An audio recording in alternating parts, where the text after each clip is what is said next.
ETF index mutual funds నేర్చుకుని stock మార్కెట్లో రాణించాలనుకుంటున్నారా? వెంటనే ఈ నెంబర్కి కాల్ చేయండి.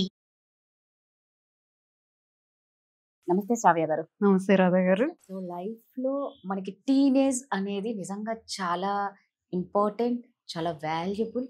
అది ఎప్పటికీ ఒక స్వీట్ మెమరీ ఏజ్ ఏంటి అంటే టీనేజ్. మరి ఈ టీనేజ్ కూడా డిప్రెషన్ అనేది వస్తుందా టీనేజ్ వాళ్ళకి? సో దాన్ని ఈ సింటమ్స్ ఎలా ఉంటాయి అనేది ఒక్కసారి శ్రావ్యని అడిగి తెలుసుకుందాం. సో శ్రావ్య గారు, టీనేజ్ నిజంగా అందరూ ఎంజాయ్ చేసే ఏజ్ ఆ టీనేజ్ అన్నమాట. అవునండి. అంటే ఆ టైంలో ఏముంటది, ఆ ఏజ్ లో అయితే మంచిగా ఎంజాయ్ చేయాలి, హ్యాపీగా ఉండాలి అన్న మైండ్ సెట్ ఉంటుంది. అవునండి. అవును. మరి ఈ మధ్య కాలంలో మీరు ఒక సైకాలజిస్ట్ గా చాలా మంది క్లయింట్స్ వచ్చింటారు కాబట్టి ఈ టీనేజ్ లో కూడా డిప్రెషన్స్ ఉంటాయా? యా, ఉంటాయండి. టీనేజ్ లో కూడాను అంటే చాలా మంది అనుకుంటారు డిప్రెషన్ అనేది అడల్ట్స్ కి Yes. పెద్ద అయ్యాకనే వస్తుంది అని అనుకుంటారు, కానీ Hmm. డిప్రెషన్ చిన్నపిల్లల్లో కూడా ఉంటుందండి. అవును. చిన్నపిల్లల్లో ఉంటుంది, టీనేజర్స్ లో కూడా ఉంటుంది. ఎస్పెషల్లీ టీనేజర్స్ తొందరగా డిప్రెస్డ్ అయ్యే ఛాన్స్ ఉందండి. బికాజ్ ఆ హార్మోనల్ ఇంబ్యాలెన్స్ వలన వేగంగా డిప్రెస్డ్ అయ్యే ఛాన్సెస్ ఎక్కువ ఉన్నాయి. Okay, ఎలా ఉంటాయండి వీళ్ళు ఈ సింటమ్స్? కంటిన్యూస్ గా లోగా ఉంటారండి. అంటే సాడ్ గా ఉండడం, ఇంతకు ముందు ఇంట్రెస్ట్ ఉన్న పనులు ఇంట్రెస్ట్ లేకుండా చేయడం, ఓకే. ఏది దేని మీద ఇంట్రెస్ట్ లేకపోవడం, ఇరిటబిలిటీ అంటే ప్రతిదానికి చిరాకు పడడం. ఈ ఇరిటబిలిటీ అనేది చాలా మంది కామన్ అనుకుంటారు ఈ టీనేజ్ ఏజ్ లో. కాకపోతే ఇప్పుడు నేను చెప్పినవన్నీ వాటితో కలిపి ఉంది అని అంటే అప్పుడు అది ఆలోచించాల్సింది, ఇది డిప్రెషన్ అయ్యి ఉండొచ్చు. సో డిప్రెషన్ ఎక్కువ అయితే అంటే హెల్ప్లెస్నెస్, హోప్లెస్నెస్ ఉంటుందండి. నాకు ఎవరు లేరు, నన్ను ఎవరు అర్థం చేసుకోవట్లేదు. యూజువల్గా ఏమవుతుందంటే ఈ ఈ టీనేజ్ లోని అంటే చాలా కొత్తగా ఉంటుందండి. అసలు ఏమవుతుందో అర్థం కాదు వాళ్ళకి కూడాను. పేరెంట్స్ నన్ను అర్థం చేసుకోవట్లేదు అనిపిస్తూ ఉంటుంది. మూడ్ స్వింగ్స్ విపరీతంగా ఉంటాయి. ఓకే. ఆల్రెడీ ఒక టీనేజర్ డిప్రెషన్లో ఉన్నాడు అని అంటే ఇది కూడా ఒక సైన్ అండి. ఒంటరిగా ఉంటున్నారు, చిరాకు అయిపోతున్నారు, ఏదో హోప్ లేకుండా ఉండడం, ఏదో దిగాలుగా ఉండడం, దేని మీద ఇంట్రెస్ట్ లేకపోవడం, ఇంతకు ముందు ఇష్టమైన హాబీస్ని ఇప్పుడు పక్కన పెట్టేయడం, ఇవన్నీ కూడాను సైన్స్ అండి. మరి ఇలాంటి పిల్లలు అందరిలో ఎక్కడికైనా బయటికి వెళ్తే అందరితో కలవగలుగుతారా, లేదా ఇంటికి ఎవరైనా బంధువులు వచ్చినా వాళ్ళతో మింగిల్ అవ్వగలుగుతారా? ఈ సోషల్ గ్యాదరింగ్ అవాయిడ్ చేస్తారండి Okay. డిప్రెషన్ లో. ఎస్పెషల్లీ టీనేజర్స్ డిప్రెషన్ లో ఉన్నప్పుడు ఇంటికి ఎవరైనా వచ్చినానో నచ్చదు, వీళ్ళకి కలవరు. సెపరేట్ గా వెళ్ళి దాక్కుండడం, లేకపోతే సెపరేట్ రూమ్ లో ఉండడం, కలవలేకపోవడం అనేది ఉంటుంది. బయటికి కూడా వెళ్ళడం నచ్చదు. ఎస్పెషల్లీ మాల్స్ లో చూసారా ఎక్కువ క్రౌడ్ ఉంటారు, Yes. యాంటీ సోషల్ అయిపోతూ ఉంటారండి.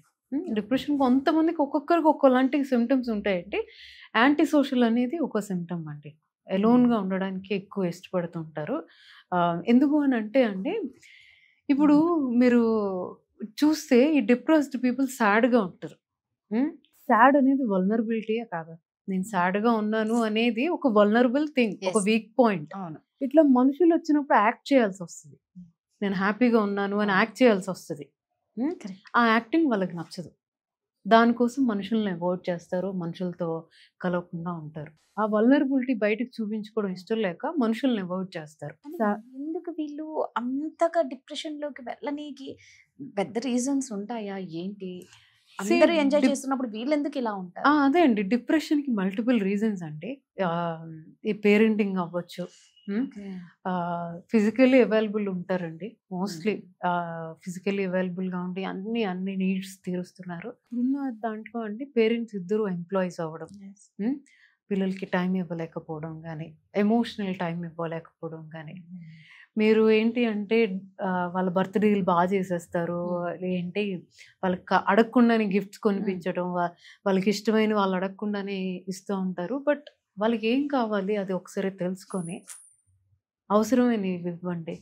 మేబీ మీ టైం కావాలేమో, మేబీ మీ ఎమోషనల్ ప్రెజెన్స్ కావాలేమో, మీ నుంచి ఏదైనా మాటలు, ఏం పర్వాలేదు మేము ఉన్నాం అని అలాంటి మాటలు ఏమైనా వినాలనుకుంటున్నారేమో. ఇది చాలా నీడెడ్ అండి. అంటే శ్రావ్య గారు మీరు చెప్పింది నాకు అర్థమైంది. ఒక్కసారిగా మళ్ళా అంటే ఇలాంటి వాళ్ళని ఇంట్లో వాళ్ళు ఎంత జాగ్రత్తగా గమనించుకోవాలి, వాళ్ళ మీద ఒక కన్నేసి ఉండాలి అనేవి ఏ లక్షణాలు ఎక్కువగా కనిపిస్తూ ఉంటే ఇంట్లో వాళ్ళు ఖచ్చితంగా వాళ్ళ మీద ఒక కన్నేసి ఉంచాలి. అవునండి. సో మోస్ట్లీ ఇళ్లలో ఏమవుతుందంటే అంటే టీనేజర్ కదా అనుకొని పట్టించుకోరు. టీనేజ్ లో కామన్ ఇవి ఈ హార్మోనల్ ఇంబ్యాలెన్స్ వల్ల ఈ మూడ్ స్వింగ్స్ ఇవన్నీ కామన్ అని చాలా మంది పట్టించుకోరు. కాకపోతే చూడండి అది డిప్రెషన్ కూడా అయి ఉండొచ్చు అండి. డిప్రెషన్ ఎందుకు వస్తుంది అని కొట్టుపడేయకండి, దానికి మల్టిపుల్ రీజన్స్ ఉండొచ్చు. మీరు దీనికి కూడా డిప్రెస్ అవుతారా అనుకునే రీజన్స్ కూడా ఉండొచ్చండి. సో డిప్రెషన్ ఎందుకు వస్తుంది అనే దానికన్నా ఆల్రెడీ అయిపోయింది, కొంత డ్యామేజ్ అయింది, డిప్రెస్డ్గా ఉన్నారు పిల్లలు, ఎందుకు ఉన్నారు అనేది తెలుసుకోవడానికి ట్రై చేయండి. ఒకటి అండి, ఎవరితో కలవడానికి ఇష్టపెట్టుకోరు. ఎందుకు కలవడానికి ఇష్టపెట్టుకోరు అంటే నేను ఇందాక చెప్పాను కదా, మనుషుల దగ్గరికి వెళ్తే హ్యాపీగా ఉన్నట్టు యాక్ట్ చేయాలి. ఆ యాక్టింగ్ నచ్చదు. వల్నరబిలిటీ చూపించుకోవడం కూడా చాలా మందికి ఇష్టం ఉండదండి. సాడ్ గా ఉన్నాను అనేది బయటికి చెప్పుకోవడానికి చాలా మందికి నచ్చదు. అది ఒకటి. ఇరిటబిలిటీ ఉంటుంది, ఎవరితో కలవాలనిపించదు. రీజన్స్ ఏదైనా అవ్వచ్చండి. అంటే మన పేరెంట్స్ ఏంటంటే నీకేం ప్రాబ్లమ్స్ ఉన్నాయి, నీ వయసు ఎంత, నువ్వేం పడుతున్నావు అని నీకు డిప్రెస్డ్ అవ్వడానికి అని అనుకుంటారండి.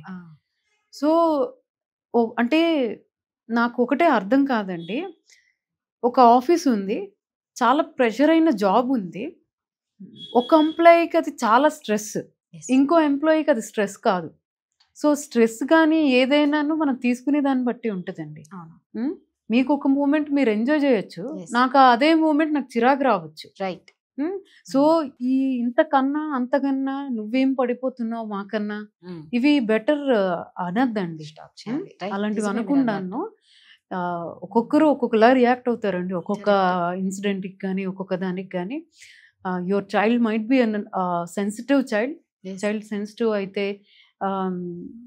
లేదంటే ఎక్కువ సప్రెస్డ్ చైల్డ్ అయినా కూడాను వాళ్ళకి ఏమవుతుందో మాట్లాడకుండా, లేదంటే వాళ్ళ ఎమోషన్స్ని షేర్ చేసుకోకుండా ఉన్నప్పుడు కూడాను ఇట్ లీడ్స్ టు డిప్రెషన్ అండి. వాళ్ళ బాధలు షేర్ చేసుకోవడానికి ఎవరు లేరు అనే ఫీలింగ్ కలిగినా కూడా. అగైన్ డిప్రెషన్స్కి అయితే చాలా రీజన్స్ ఉండొచ్చండి, దీనివల్ల వస్తుంది అని కాదు. పేరెంట్స్ ఏంటంటే ఈ మాటలు అనుకుంటా ఉంటే బెటర్. అంటే నువ్వేం పడిపోతున్నావు మాకన్నా, నేను జాబ్ చేస్తున్నావా, లేకపోతే నీకేమైనా మనీ ఇష్యూస్ ఉన్నాయా, ఇలాంటివి కాకుండాను మీకు ఒక విషయం స్ట్రెస్డ్ కాదని మీ పిల్లలకి అది స్ట్రెస్ కాకుండా ఉండదు. మీకు అది మీకు ఇబ్బంది పెట్టని ఒక విషయం మీ పిల్లలకి ఇబ్బంది పెట్టకుండా ఉండదు. మీకు ఒక మాట ఏమీ బాధ పెట్టినప్పుడు మీ పిల్లలకి బాధ పెట్టకుండా ఉండదు. కరెక్ట్. మీరు అందంగా ఉండొచ్చు, మీ పిల్లలు కొంచెం నార్మల్గా ఉండొచ్చు, బులింగ్ అయిందేమో స్కూల్లో, అది తీసుకోలేకపోతున్నారేమో. నిజంగా మీరు అన్నది కరెక్ట్ అండి. అది పేరెంట్స్ బాగా దృష్టి పెట్టాలి పిల్లల మీద. ఆ ఏజ్ చాలా, అందుకే టీనేజ్ డేంజర్ అంటారు. అవునండి. నిజంగా అది బాగా ఎదగాలి అన్నా పడిపోవాలన్నా అదే ఒక పిల్లర్ లాంటిది. ఆ ఏజ్ లో మనం పిల్లల్ని చాలా కంటికి రెప్పలా చూసుకోవాలి. మీరు అన్నట్టు ఏంటి అంటే ఇది పెద్ద బాధే కాదు అనేది ఫస్ట్ మైండ్ సెట్ లో నుంచి తీయాలి పేరెంట్స్. మనకి ఇది చిన్నది కావచ్చు, వాళ్ళకి పెద్దది కావచ్చు.